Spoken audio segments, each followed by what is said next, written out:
Today on #Lawyered, we have Miss Got Proof herself, one of the youngest lawyers to ever successfully defend a murder case. Nicole Fagan is revolutionizing the trial preparation strategy and making defendants her co-counsel.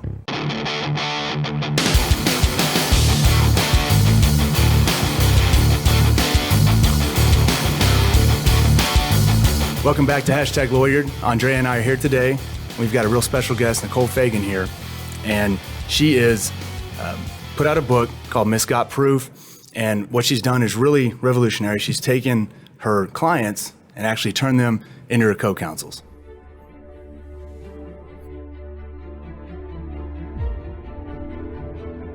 Criminal jury trials require preparation in order to succeed. Miss Got Proof, transforming defendant to co-counsel, teaches defendants what they need to know in order to prepare for their case. It's the art of trial.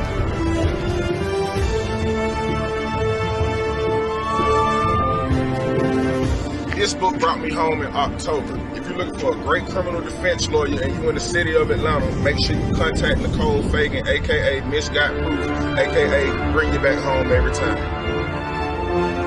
This book right here is to help prepare and break down your case and get ready for the DA witnesses. So if you know anybody going to jail or trial, tell them to get this book, Got Proof. My name's Adam. 2014, I was 24 years old, and I was booked for murder. I pled guilty, and I was sentenced to life. I won my appeal, and I took my case to the trial. In 2017, I was found not guilty on all counts.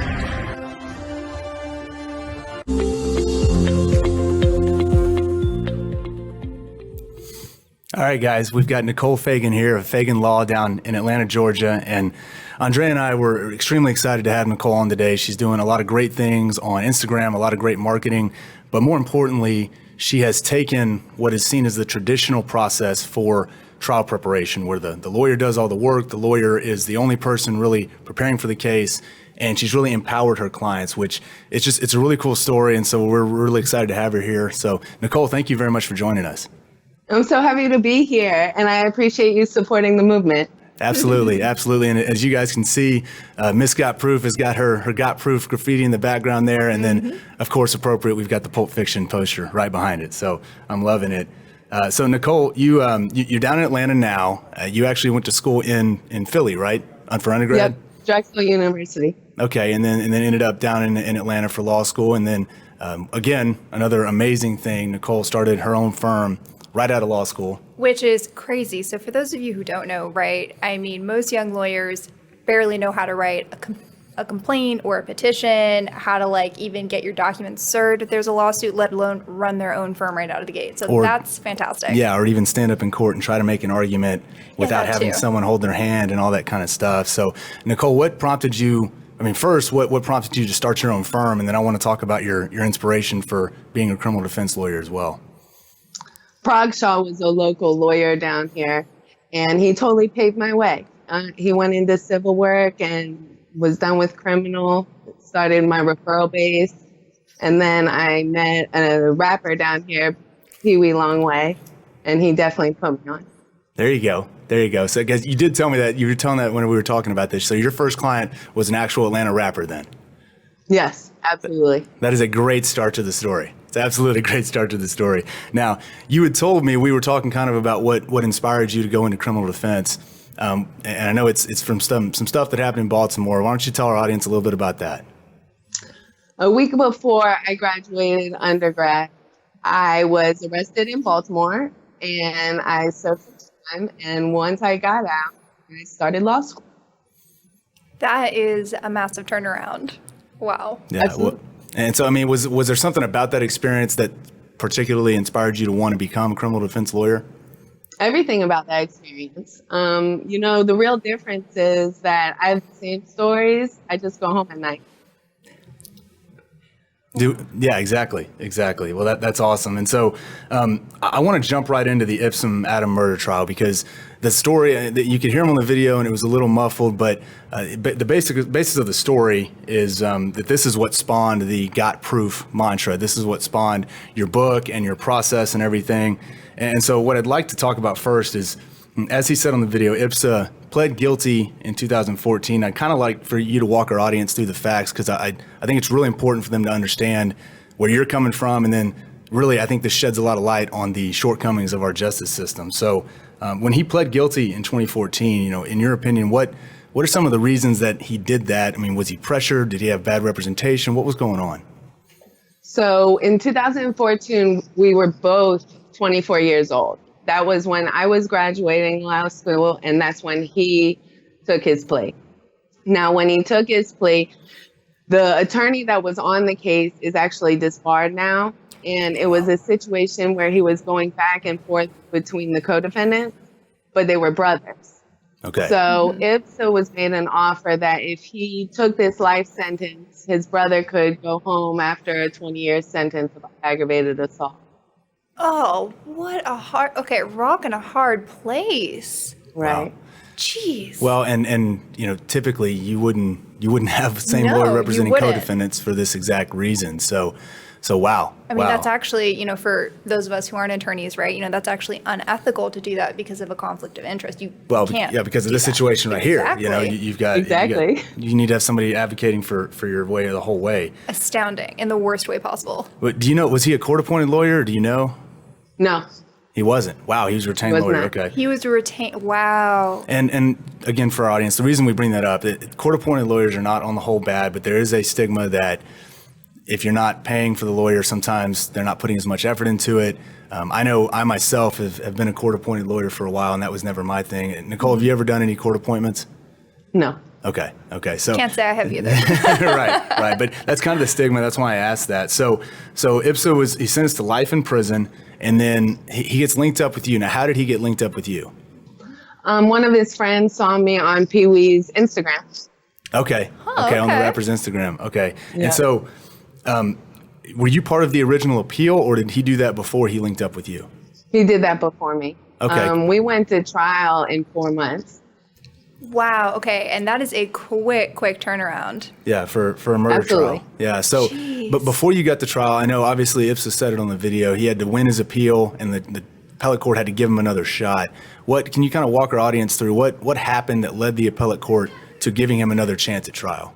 The conflict of interest and the disbarment. So both him and his brother were brought back.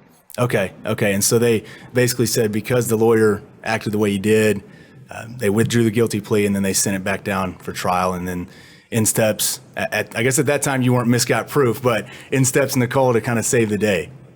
Yes, actually, got proof started before even I was there. Oh, really? I wasn't even a lawyer yet, and we were already thinking it up. Okay. Well, give us a little background. So how did your slogan Got Proof get started? At the time, I had two best friends. One best friend that came up with Got Proof with me, and the other best friend is a computer girl, and she made it happen. Tech wizards. How deep into law school were you at that point? I finished law school early, so probably 18 months. Okay. Okay. Wow. Pretty quick. Wow. Okay. So obviously had the slogan, and then you meet up, you link up with IPSA. You've got 4 months to prepare for trial. How did you come up with the idea of empowering your client to then become your co-counsel? Because I know for a lot of lawyers out there, the first thought of that is that doesn't make any sense. It's obviously it's innovative, it's revolutionary. So how did you come up with that idea? There is no one that knows a case better than themselves. Lawyers, their mouthpiece. So really, you've got the person who was there, the person who witnessed it or didn't witness it or has lived the life, and so you're trying to really get them in the game at that point. Exactly. So usually the state just has pieces of a puzzle. And so they build this picture, and they're like, even though there's puzzle pieces missing, that you can still see what the bigger picture is. But that's not fair. I use those same puzzle pieces, and it's a whole different story. Best story wins. I love that you say that. Best story wins. So can you kind of tell us about how, in your experience, people think that trial is finding the truth, right? It's all about the truth. But in your experience, what is trial really about? Trial is about what you can come with. I mean, there's no true, the way Law and Order and TV has affected our jury trials has made it so that they have higher expectations. And they never reach those expectations. Right. And when you say higher expectations, in terms of expectations of being entertained by the lawyers, or what do you mean by that? I think, well, that and actual evidence, like hard facts. You know, the real majority of my cases involve cell phones. So cell phones really show who you are. I mean, what you Google, who you're talking to, what you're talking about, what pictures you take and where you take them, and what location you're at. Right. Right. Well, and so, you know, with the IPSA trial, kind of going back to, you know, using IPSA and how he was there, he knew what was going on. Did you actually, because I know your book, and we're going to talk more in detail about the book in a second, but I know it actually lays out certain chapters and lessons and homework and things like that. Was that something that you developed with him? Had you already developed that process? How did that work? Yes, he kind of, the way we work together is what made this book happen, because the trial was alleged murder that occurred on video. So the state was sitting on the video and playing the video a million times, but at the end of the day, the jury acquitted him. And so, you know, with that, I mean, was IPSA out on bail at that point, or was he still being held in custody? Custody the whole time. Okay, and I want to talk about that a little bit in a second. So, I mean, the whole time that you were working with him, you were having to do this either, I guess, in a holding cell or through the glass walls. I mean, how challenging was that? I bring in big Post-it notes, and we're just everywhere working together. Okay. And I mean, was he hesitant to this approach at first, or was he all on board the whole time?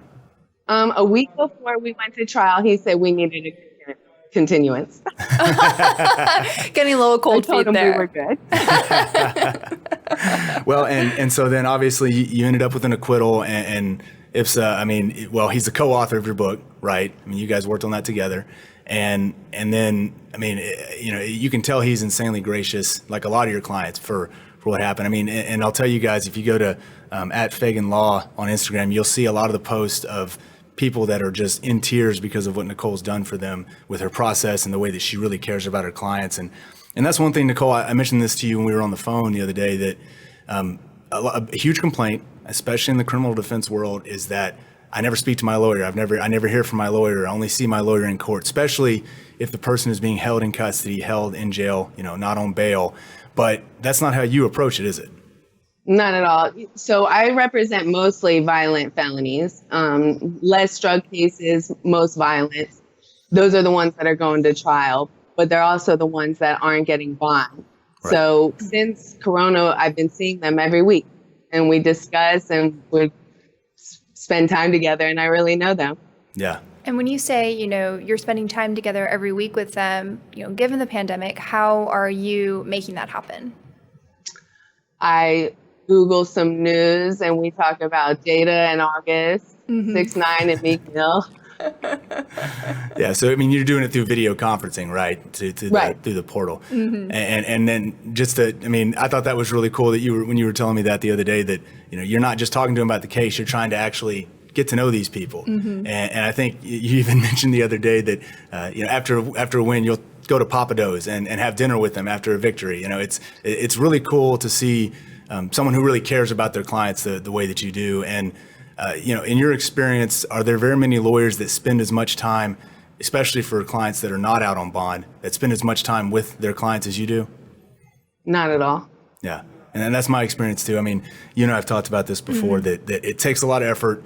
It doesn't take much effort for your client to come to your office. It takes a lot of effort to go down to the jail and sit in that cell, or sit in that holding cell, or sit in the visitation window. What inspired you to start practicing law that way, Nicole?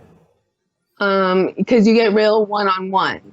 You know, when you're in that cell, a lot of the counties don't let you even have your phone. So you're completely connected. Wow, they don't even let the attorneys have their phone on them. It's the worst. So that is very draconian, right? I mean, even in a federal courthouse, the attorneys, you know, you flash your bar card and they're like, oh, you're an attorney, you can have your electronics. And so that kind of blows my mind that you aren't allowed to have a phone when you go down to jail. And some of my counties that do allow phones, they don't have any service anyway.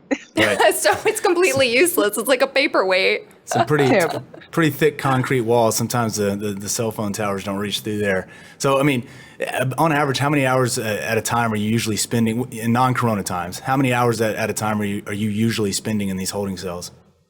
A week, probably at least 12. Okay. I know on some of the federal cases I've worked on, I've done that, and it definitely, when you step back outside, it really resonates with you that, wow, that's what it's like to be locked up in there. I mean, is that kind of your experience too? Yes, I can never complain. Absolutely. So after the trial, he gets acquitted, and then you come out, and I think you said in 2018 you put together the book, Misgot Proof, right? Right. So he came out in 2017, and then he had a child, and we celebrated all that. I mean, he moved on, and then we put the book together, and we just put it out for 4/20 this year. Nice. Perfect. Well, and just so you know, I bought a copy of the book last night, so I'm looking forward to it coming in. Yeah. I wish I could have got rushed so I could have had it here, but it's on Amazon. It's Misgot Proof. You definitely should go check it out if you're a practicing lawyer, or if you're not, because and this kind of segues right into the book. Part of the mission that you've put into the book is that the importance of citizens knowing their individual rights. Absolutely. And so can you talk a little bit about that for our audience, why that's important to you? Because the problem is that people think they know. They think they know that resources the government has. They think they know how to talk themselves out of anything. So a lot of my posts on Instagram is educating people. Yeah, absolutely. And that's, that goes hand in hand with obviously what we're doing on this show. That's one of the reasons that Andrea and I wanted to have you on here, is because there's just a lot of people that don't know their rights, don't understand what's really going on out there. And, again, historically, I used to handle a lot of criminal defense. I don't as much anymore, but I think, and I'd like to hear your perspective on this, I think there's a lot of people who have never been arrested before that have this very suburban, privileged view on what the police do and don't do, and they wouldn't be sitting in that chair if they hadn't done something wrong. Is that some of do you see that same type of experience in Atlanta? Absolutely. I think another big issue with jury pools is that a lot of them have been victimized. Burglary, simple things like that, car thefts. So it makes them so they already come with a little bias. Okay. Yeah. So they're already thinking about their own personal situation and really projecting that on the case that they're sitting in on. Exactly. Yeah. So your book, I think I remember reading it's organized into, is it 8 parts or 10 parts? 8. Okay, and so kind of walk us through how is that organized? What's it set up to be? Okay, so the first chapter is based off mindset, because mindset is everything. When somebody's looking at a life sentence, as long as you keep their mentality stable and positive, they can do anything. So that's the first step. Okay. The first step is to focus on themselves. Mm-hmm. Okay. And then the second one is discovery. I teach them how to break it down by a timeline. Take all the discovery and move it from chronological into witness, and then they summarize each witness. Then we learn about jury selection, opening, cross, direct, and closing. Okay, and when you say discovery, you're talking about the police file, the police report, the video evidence, the witness statements, the physical evidence, all that stuff. Everything. They understand how to read indictments and get to jury charges. Okay, and that was one of the cool things I thought about this, or that I love about this book, is you wrote it. It's directed at people accused of a crime, but you've also said it's a great resource for lawyers to use with their clients so that they can collaborate like you do, right? It makes it efficient. I mean, they do everything. I take their homework. I have it typed up. It goes into a trial notebook. And at the end, everything's concise. And then all of a sudden, I'm ready. Yeah. And that's, the other thing I read also is that you actually, or I think you told me this, you gave every one of your clients a copy of this book, and then you assign homework to your clients as they are sitting, in custody to help prepare you along the way. How's that worked for you so far? Well, it works great because no one wants a life sentence. So clearly they're working, and so the book is broken down where it's a lesson, and then it shows it by example through IPSA. And then there's application. I mean, there's parts where they write in the book. specifically in the book so they don't share. Now that's really clever. I like that. There you go. Now, when you send them home, I mean, they actually get to keep that while they're in custody, right? Absolutely. Okay. That's why I had to come up on Amazon and why I had to be paperback. Yeah, that makes sense. That makes sense a lot, actually. So you use it for the homework. Do you use it? Do you have other lawyers asked you for a copy of the book? I'm curious about that.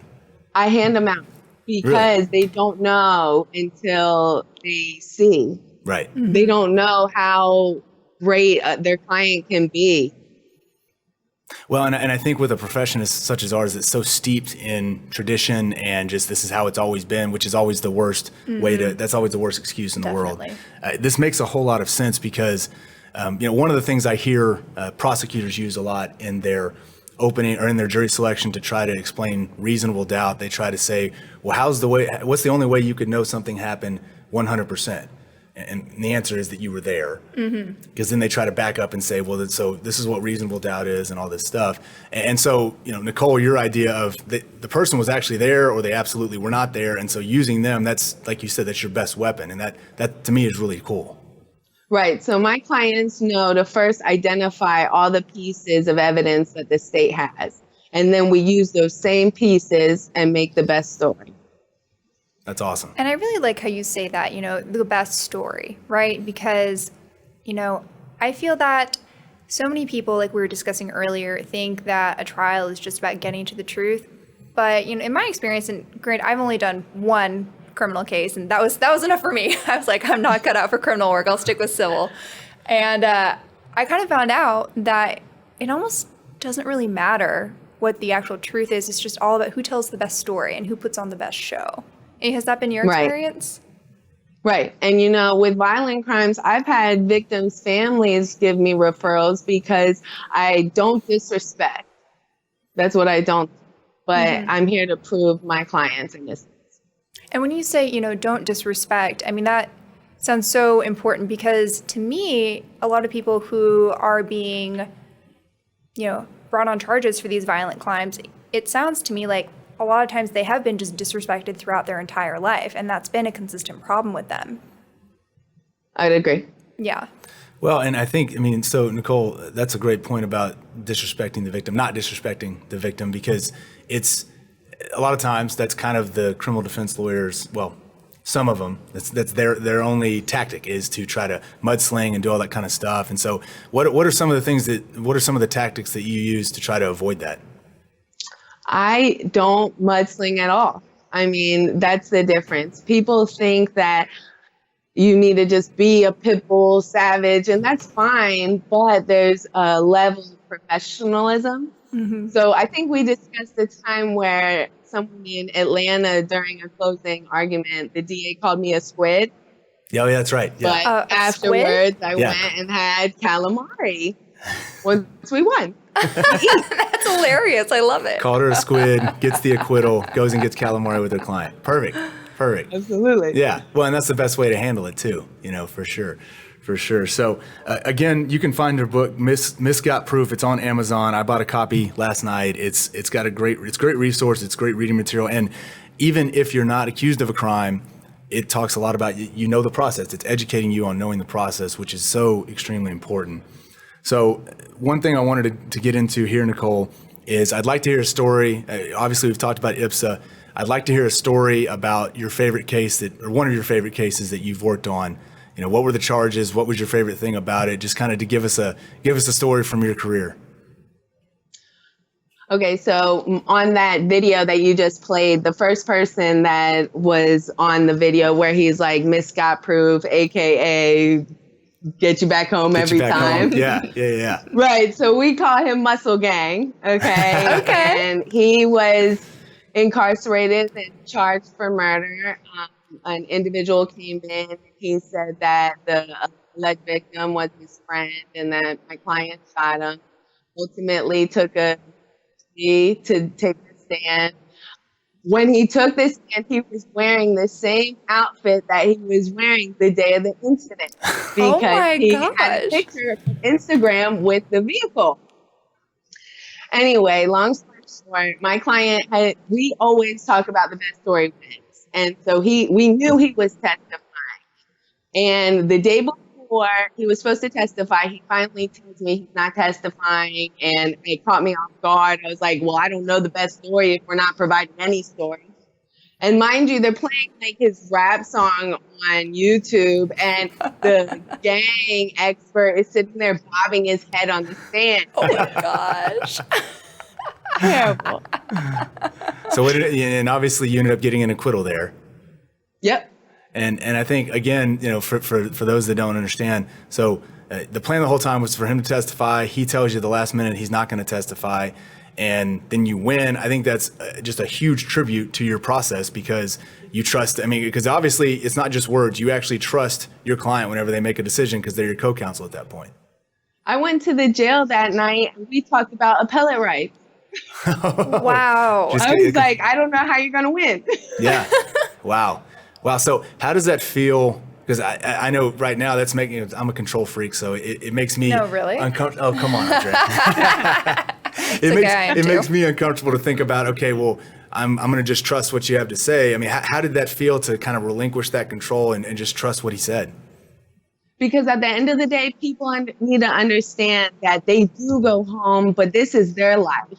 We as lawyers, we go home, but at the end of the day, what happens from the jury, what happens in that jury room, that affects them and them alone. Yeah. So that's an awesome story. And again, just a testament about your process and what you've been doing. One of the things I would like to talk about, because we discussed it on the call the other day, is that the issues that are going on right now that I know that you're concerned with, about the no bail policies that are people that are sitting with no bail, specifically in Atlanta. Now we're having the same issues here in Dallas. Mm-hmm. So I'd like you to talk a little bit to our audience about your concerns there and what's going on that's causing these problems and what we need to be worried about. Our extensions have now covered 150 days. And I don't know if we're going to bring grand juries in this year at all. So now people are sitting, they're not getting any bonds. they understand their situation. They understand that they don't get to eat when they want to eat, and they don't have the lights on when they want the lights on. But it's not just that.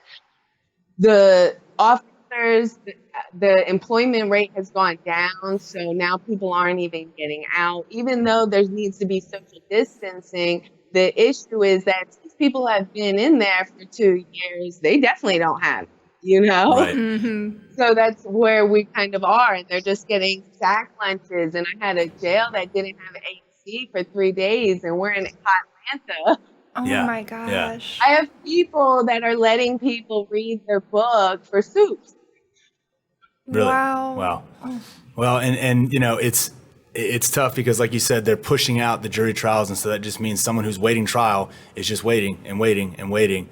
And we're having this, like I said, we're having the same problem here in Dallas, and it's frustrating because there's obviously opinions on both sides, mm-hmm. but at the same time, there's got to be ways to try to figure this out. And that's really scary, like you said, in Atlanta, that the employment rate for the guards is going down. So you've got less people there to monitor, less people there to control, and try to at least police some of these issues. So absolutely, and not for nothing, tensions are high right now.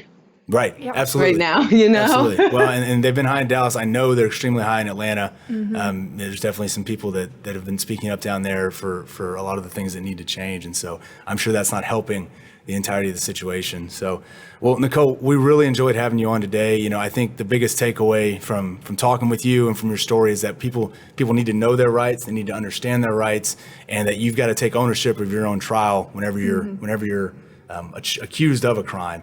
And we just think it's really awesome what you're doing, and hopefully that you can keep educating people and keep empowering people when they're accused of criminal acts. I appreciate being here. Thank you. Well, guys, that's it for #Lawyered today. Make sure and follow us on #Lawyered on Instagram. Nicole at Fagan Law on Instagram. Keep following her. Go buy her book.